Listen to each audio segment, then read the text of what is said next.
Folks, keep Daniel chapter 5 open. I use in the sermon just now the word gritty. It's a gritty chapter. It's someone was saying to me earlier this week, they wonder why Hollywood hasn't made a movie of it yet, because it contains everything, doesn't it? It's full on. So let me just pray one more time for us as we dive into chapter 5. Father, thank you that you give us a word that's very real to life. It describes gritty things, because the world we live in is like that. And we go through gritty things. And I do pray that as we explore the story, you'd help us to hear your voice and your word to us. In Jesus' name, amen. The only thing we learn from history is that we have learned nothing from history. That's the quote there from German philosopher George Hegel, 19th century philosopher. It's a depressing statement. I think he's right, though, sadly. We learn about great figures and great times in the past, the mistakes they've made, and yet we go and we make the same mistakes. As people, maybe this is me, but especially as younger people, which I kind of group myself into when I feel like it, but we want to do our own thing. We want to make our own mistakes. You know, for some reason, we often learn best from our own mistakes, probably because they hurt. But often, the mistakes we could have avoided if we'd listened to someone else are the ones with the greatest impact that leave the greatest hurt. We're stupid and we don't listen. And the stories of Nebuchadnezzar and Belshazzar in chapters 4 and 5 of this book of Daniel are there as lessons. They're there as lessons for us to learn from. They are the heart of the narrative of Daniel. There's that picture we had of the shape of the book. There you go. Where chapters 2 and 7 are a pair, chapters 3 and 6 are one, and then chapters 4 and 5. And in fact, if you can't see this says Nebuchadnezzar's pride, chapter 4, and Belshazzar's pride, chapter 5. And we see that these are two different responses to what God has to say to them, that Nebuchadnezzar has and that Belshazzar has. And they are there for us they're there to push us as the readers to think very carefully about how we respond to the God of Daniel, the Most High, who raises kingdoms and deposes kings. See, here is the story, right? Gather round, listen to the story of Belshazzar. It's an evening in the city of Babylon, 539 BC. Nabonidus, who's king of Babylon, had made some really silly decisions that angered the locals, and so he moved his capital city to another one a few hundred miles away, and he left his son, Belshazzar, in charge of Babylon. Second in all the empire, which is a little detail that we'll pick up on later. On this very evening that we join the story in chapter 5, the armies of the Medes and Persians are encamped outside the city walls. Belshazzar, in order to, impress the nobility, perhaps show them that he doesn't worry about the enemy at the gates, decides to host a party to one of the local deities with 1,000 people in attendance. As the wine is flowing and the girls are dancing, the Persians are busy finding a way under the city walls through a dry culvert so they can get in. And they slowly make their way into Babylon. As Daniel, the old man, by now stands in front of the drunk, panicked king and interprets the writing of this hand on the wall expressing judgment on Belshazzar, the Babylonian army is giving way with hardly a fight. So unpopular is Belshazzar and his dad. And a few hours later, Belshazzar is dead. Babylon is conquered with very little bloodshed. And the Babylonian Empire is finished. It's replaced by the Persian Empire, and Darius takes over. And the lesson? Well, historians might say that Belshazzar should have learned to guard the waterways of the city. He should have understood the history of siege warfare better. Where history and theology would agree is that it's just daft to sit and have a party and get trolleyed on the night that there's an army encamped outside your wall. Pride got the better of him. But But God's lesson would be a bit more than that, perhaps. Don't let your pride get in the way of you learning from the past, hearing what God has done and said, and how every single one of us needs to respond to Him. Don't forget to learn that there is one who rules the heavens, and we are all subject to Him. It's something that Belshazzar just gets totally wrong in this chapter, which has got to be one of the grittiest in the Bible. So join me in point number 1, which is pride makes fools of us all. Verse 1 paints this showy picture, knowing what we know about the evening itself, that there's this army outside the wall, to have 1,000 guests and their wives and their concubines. It's kind of, we're meant to see that it's a degenerate party. It's an HBO television show happening right there. Belshazzar drinks, we're told, before all of them. In the presence means he wants them to see that he's unconcerned. He wants them to see just how chilled he is about this all. And that he's in control. He's not afraid of the future. Verse 2, we're told that he's drunk. Our version is very polite. Under the influence. He gives this boastful instruction to go and get God's own cups, God's own goblets from the temple to drink from them. And verse 3 repeats verse 2 almost verbatim so that we can see the author of Daniel wants to highlight this for us. This is a moment of immense arrogance on Belshazzar's part. And it shows as well that Belshazzar knows something of the past. He knows something of the history of Nebuchadnezzar and Jerusalem.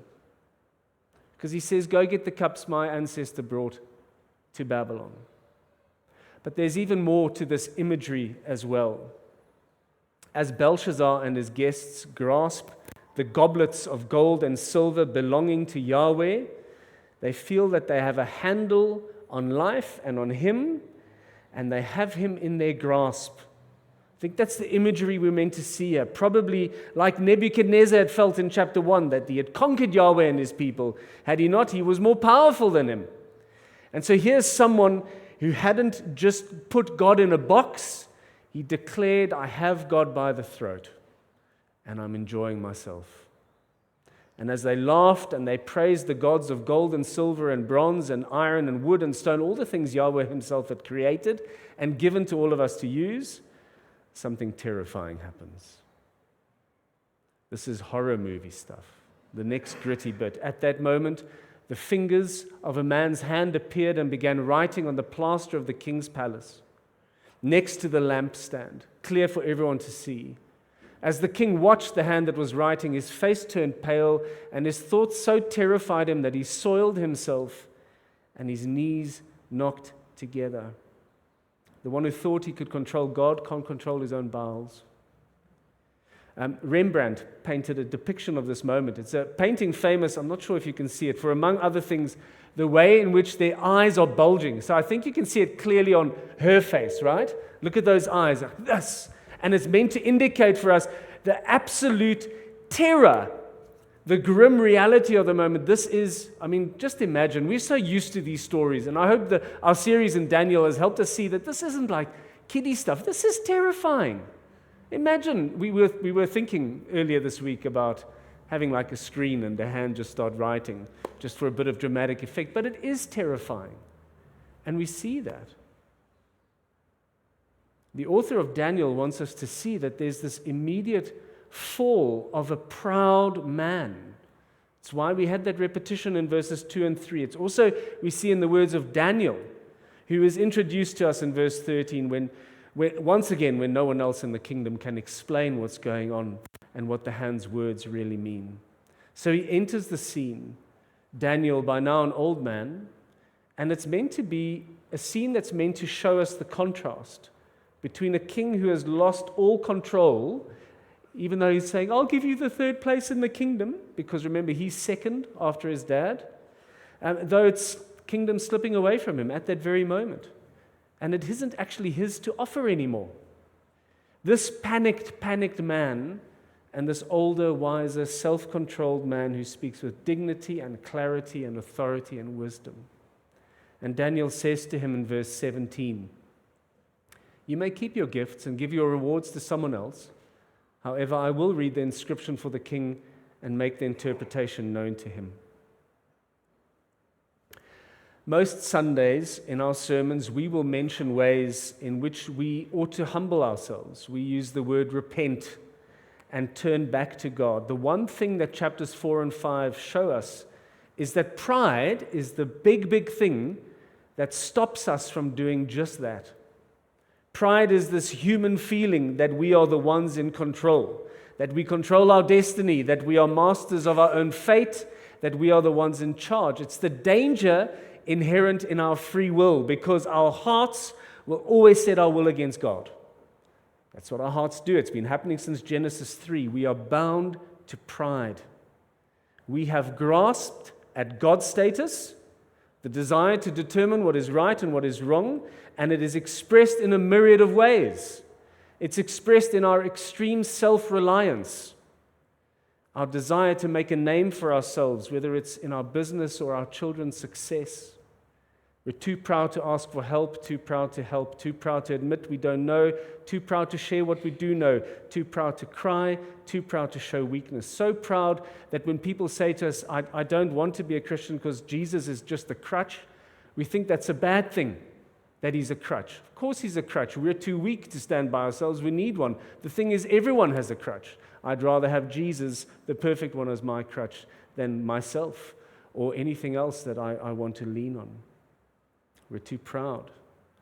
We use ourselves as crutches. We use other things as crutches. And pride makes fools of all of us, as it does Belshazzar, who is reduced to a drunken, stinking wreck before our and everyone else's eyes. So, second point, for your life's sake, learn wisdom. When Daniel starts talking, it's interesting, he highlights the life of Nebuchadnezzar, the predecessor of Belshazzar, and especially the events of chapter 4. So look at verses 20 to 21. He says, "But when his heart," that's Nebuchadnezzar's heart, "was exalted, and his spirit became arrogant, he was deposed from his royal throne, and his glory was taken from him. He was driven away from people, his mind was like an animal's, he lived with the wild donkeys, he was fed grass like cattle, and his body was drenched with dew from the sky, until he acknowledged that the Most High God is ruler over human kingdoms and sets anyone he wants over them." And then here is the kicker. "But you, his successor, Belshazzar, have not humbled your heart, even though you knew all this. Instead, you have exalted yourself against the Lord of the heavens." That's the pride. Daniel goes on to say, you praised gods made of stuff. You refused to give glory to the God who holds your life breath in his hands and who controls the whole course of empires, even though you knew all of this.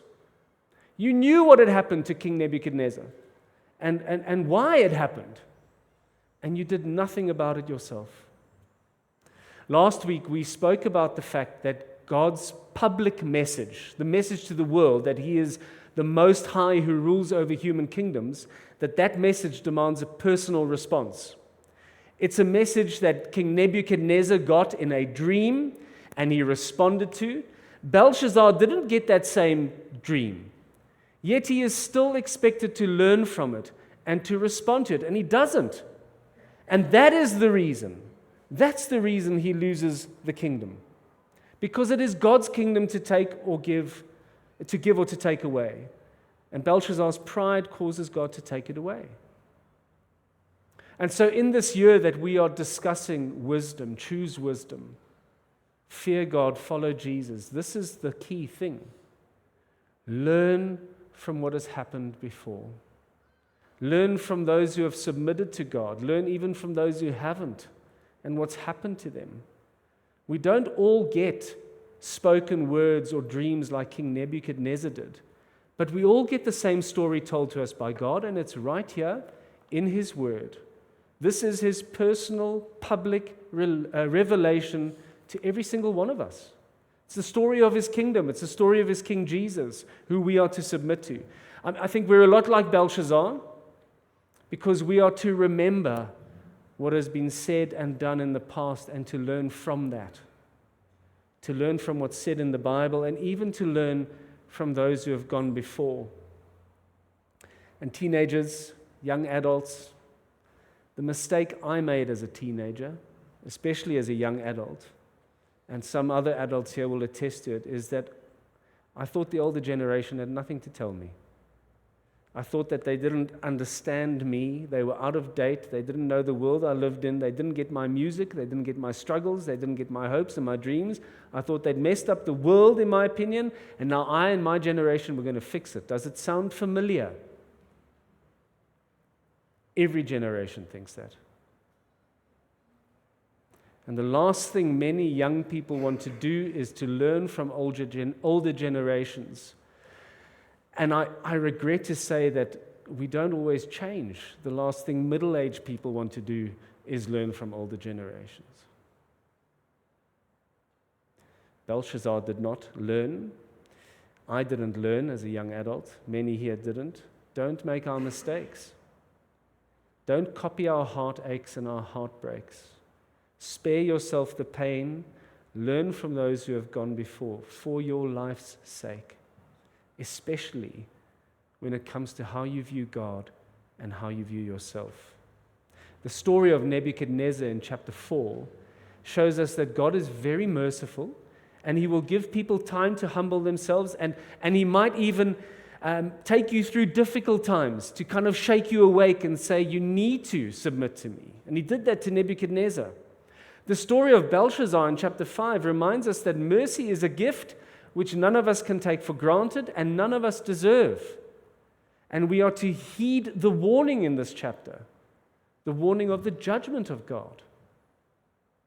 If we keep ignoring Him, if we keep worshiping other things, if we keep our ears closed to the stories of people humbling themselves before God, then the message to Belshazzar, that his days are numbered, that his deeds are weighed, and judgment delivered, is a message to you and I as well. And it is so easy. It is so easy as people who've grown up in church or who get used to church or people who just get used to hearing the news of King Jesus who died and rose again, that we harden ourselves to that. It becomes boring. It becomes old hat. We think we know it, but now we want to know other stuff. The gospel is not just about knowing. Belshazzar knew. The problem was he didn't humble himself. He didn't acknowledge that God was most high and glorify Him. Please do not be someone like him. Someone who knows the stuff yet doesn't respond to it. All of our days are numbered. I got a phone call this morning that one of my cousins died in a car accident yesterday. Not an old man, young man. All of our days are numbered, just like that. And we have this life, and we have this life only, to respond to God's King, to humble ourselves before Him. Now, I know a call to submit is a difficult one to hear. In December 1944, in World War II, a battle known as the Battle of the Bulge, the German army had pushed into the American lines. They'd nearly broken through. It was going to make World War II last tons longer, and there was this army stationed at a town called Bastogne. Don't know about my pronunciation right there, but Bastogne was there, and the Germans were surrounding it. They were pummeling it, and they sent an envoy to the American general, a guy called McAuliffe, and they said to him, "We're giving you a chance to surrender." And him and his guys sat down and they went, apparently his expression when he heard the news that he was being offered a surrender was, "Oh, nuts." And so that was what they went out and told the Germans. They said, "General McAuliffe says, nuts." Kind of, which one of the Americans apparently explained to the German means something similar to get lost. Submitting to your enemy is difficult. And for some people, submitting to God is like submitting to the Germans in Bastogne. It grates. For others, the language of submission feels weird because we don't feel we're at war with God, right? Most of us sitting here, we're sitting here because we don't feel we're at war with Him. Maybe you do, and you're sitting here and you do feel that you and God have issues, and I'm really glad you're here if that's you. The message of the Bible is that every single one of us is by nature at war with God, in the sense that we seek to set ourselves up as opposing kings and queens when He is the actual king.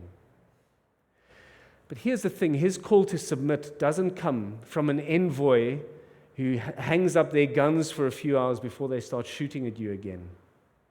And so here's the last point. Know the one that you submit to. So Belshazzar has the cup of God's house taken out of its storage so he can show his friends and his fans that he's in control in a show of self-exaltation, as Daniel says. He drinks from that cup in pride. Now fast forward to 33 AD, not to a palace with hanging gardens, but to a garden outside a city where Jesus is with three of his closest disciples the night before his death. And listen to what Luke says about that moment. Then Jesus withdrew from them about a stone's throw, knelt down, and began to pray. Father, if you are willing, take this cup away from me. Nevertheless, not my will, but yours be done. Then an angel appeared to him, strengthening him. Being in anguish, he prayed more fervently, and his sweat became like drops of blood falling to the ground. This is your king. This is your king. He goes to his death knowing that he will drink from God's cup, the cup of God's wrath. Not wine, but the righteous anger of God against humanity, how our rejection of him has led to the wickedness and corruption in our own hearts and in the world around us. Jesus is so aware of what that cup entails that he sweats blood in anguish. But then in humble submission, he says, nevertheless, not my will, but yours be done. We are called to submit to a king who has gone through hell for us. A king who lays down his life, as difficult as it would be for our wrongdoing and our transgression. A king who loves us like that. He will be a better king for you than you will ever be for yourself. What is holding you back from submitting to Jesus?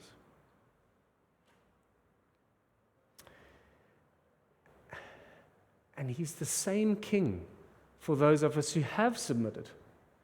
We have in our king an example of what it means to humble ourselves before God in absolute trust. In trust that his will, as difficult as it might be in that moment, is better for us. It is better than ours. That he knows more than we do, and he knows better what is needed. And it might mean that we face difficult situations or have to make decisions that in our eyes seem crazy. But we do so with a king at our side who loves us. Christians have laid down their life for Jesus because they've trusted him. Perhaps you and I will have to do that. Christians have humbly submitted to God's will, like Jesus, when it's come to accepting ill health. Perhaps you and I will have to do that. Christians have humbly submitted to God's instructions about honesty and integrity at work rather than dishonest gain. Perhaps you and I will have to do that.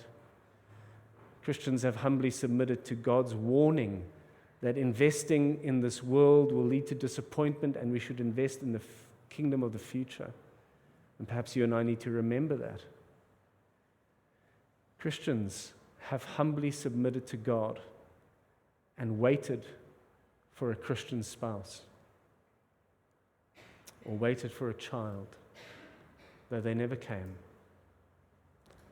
Christians have humbly submitted to horrible bosses or terrible governments because in Christ we know that our King is humble and lowly. Our King has drunk the cup of God's wrath. Our King has always acted in a way that is best for us because there is no pride in him, even though he's the one and only person who deserved to have pride. And we learn to submit to his decisions, as difficult and as painful as they sometimes are, not because we're kind of cold stoics or we're hopelessly resigned, but because we know him and we believe that not only is he God who can do as he pleases, but he is the God who loves us, the God who gave his son for us, the God who knows what is best for us and gives us exactly what that is. And we trust him. Look to the history of the cross. Learn from it that God truly does care for you. Look to the history of those who've gone before. Learn how God has walked with them through the highs and the lows, the difficulties of life. You might want to take some time to do that right now. I'm going to give you some time to speak to him. You might be facing a difficult time. You might be facing a difficult decision, or you know someone who is. Think on Jesus' words. Father, if you are willing, take this cup away from me. Nevertheless, not my will, but yours be done. You can thank God for Jesus' humility, his willingness to die in your place and drink the cup, or you can ask God to give you such trust in his total and good care for you that you are able, or the person you're thinking of is able, to face the difficult time that they're in. Take some time to speak to him.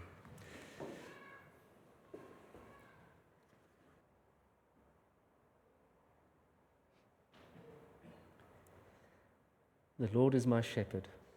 I have what I need. He lets me lie down in green pastures. He leads me beside quiet waters. He renews my life. He leads me along the right paths for his name's sake. Even when I go through the darkest valley, I fear no danger, for you are with me. Your rod and your staff, they comfort me. You prepare a table before me in the presence of my enemies. You anoint my head with oil.